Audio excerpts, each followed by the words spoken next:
देखो my dear students, आज के इस लेक्चर में चैप्टर नंबर 3 केमिकल बॉन्डिंग, इसकी एक्सरसाइज के कंस्ट्रक्टेड रिस्पांस क्वेश्चंस, इनके आंसर्स मैं आपको करवाऊंगी। ऐसा कि आपको पता है डियर स्टूडेंट्स, हम चैप्टर 1 से चैप्टर 13 तक तमाम एक्सरसाइजेस का सोल्यूशन कर चुके हैं। आप लोगों की डिमांड पे मैं ये constructed response question CR questions जो हैं ये करवा रही हूँ।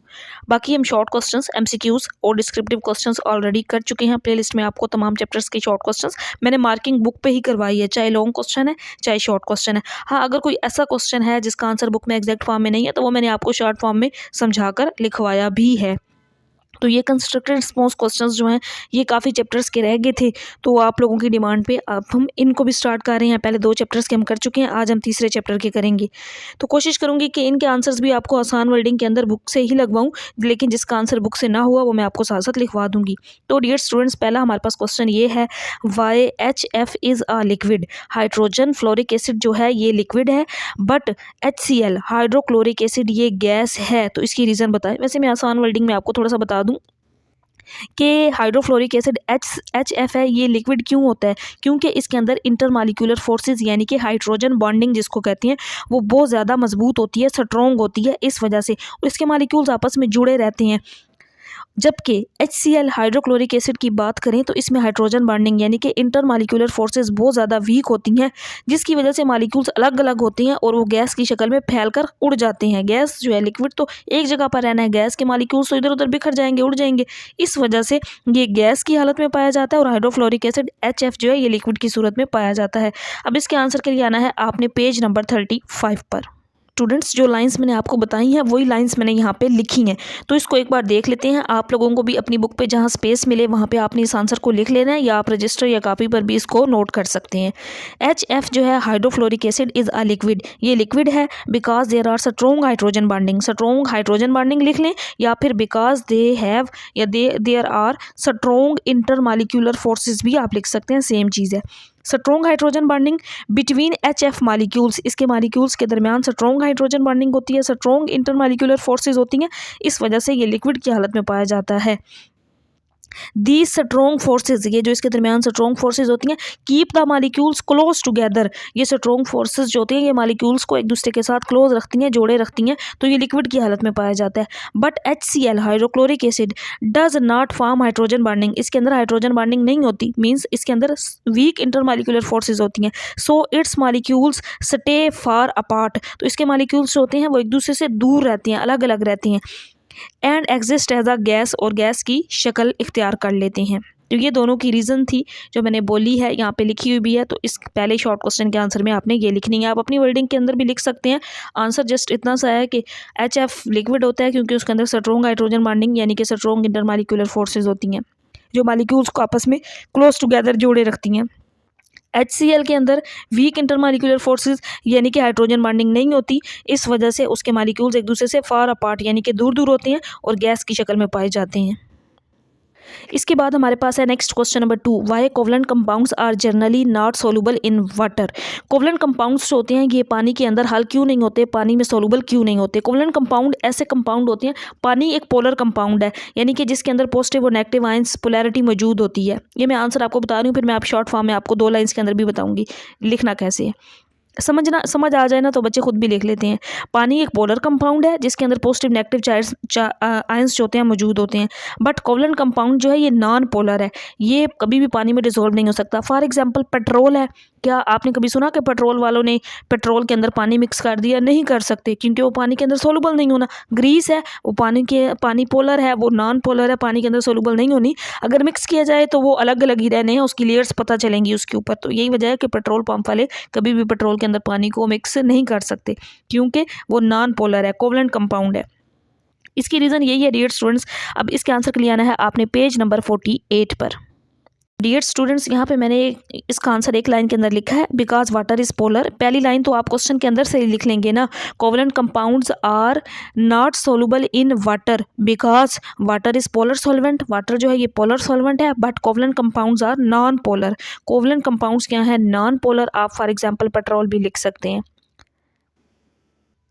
तो रीज़न पूछी गई थी, एग्जाम्पल की ज़रूरत नहीं है, लिखना चाहें तो आप ग्रीस और पेट्रोल वगैरह के एग्जाम्पल भी दे सकते हैं।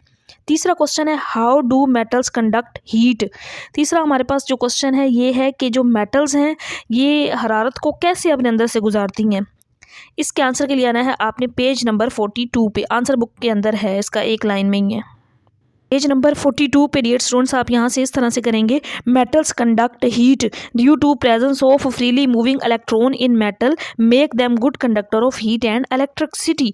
तो मेटल्स जो होती हैं ये हीट को अपने अंदर से इसलिए गुजरने देती हैं क्योंकि इनमें आज़ाद फ्री इलेक्ट्रॉन जो होते हैं वो मौजूद होते हैं। ये फ्री इलेक्ट्रॉन्स आसानी से हरकत करते हैं और हरारत को एक जगह से दूसरी जगह मुंतकिल कर देते हैं। तो यहाँ से लेकर यहाँ तक जस्ट आपने ये आंसर लिखना है। और इसके बाद नेक्स्ट है हमारे पास चौथा क्वेश्चन, तीसरा हमने किया है ना, चौथा।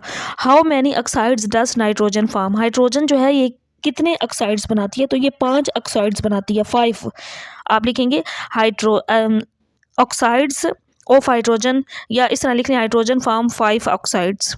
Write down the formulas of oxides. तो इन ऑक्साइड्स के जो 5 हैं इनके फार्मूले भी बताने हैं। तो पहला N2O, ये N2O, और दूसरा सादा फार्मूला लिखेंगे NO, N2O3, NO2 और N2O5।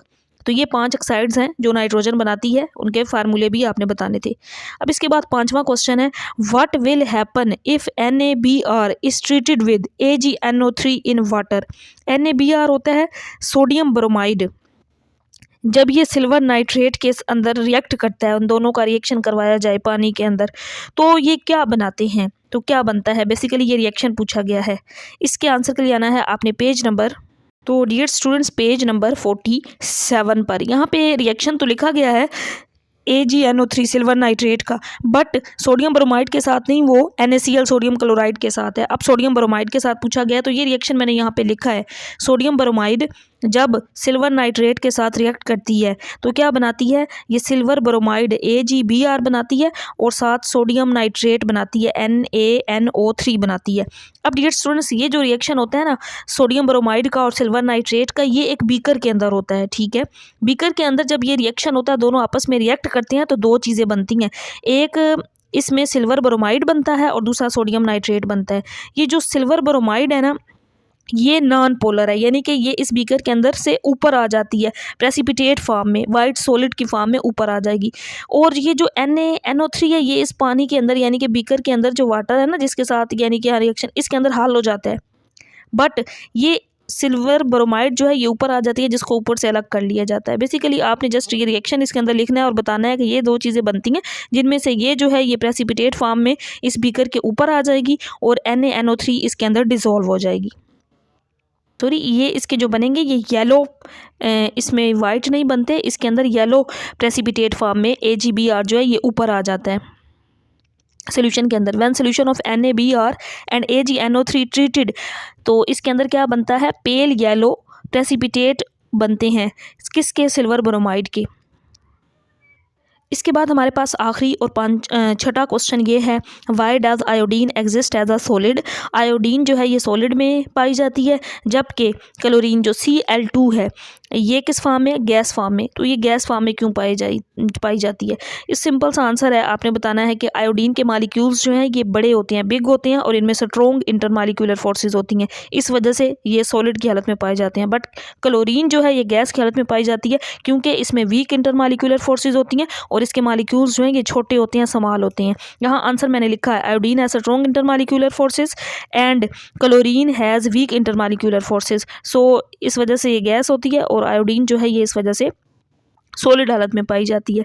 Iodine has larger molecules, साथ ये भी लिख लेंगे आप, iodine has larger molecules and strong intermolecular forces so it exist as a solid, but chlorine has smaller molecules and weaker forces, weak intermolecular forces, so it exist as a gas. तो ये simple सा answer है dear students, आपने इस question का लिख लेना है। तो यहाँ पे हमारे ये जो कंस्ट्रक्टेड रिस्पॉन्स क्वेश्चन थे ये भी हो गए और आपको नजर आ रहा होगा ये लॉन्ग क्वेश्चन के पेज नंबर लिखे हुए हैं, ये मैं ऑलरेडी करवा चुकी हूँ और शॉर्ट क्वेश्चंस भी हम ऑलरेडी कर चुके हैं।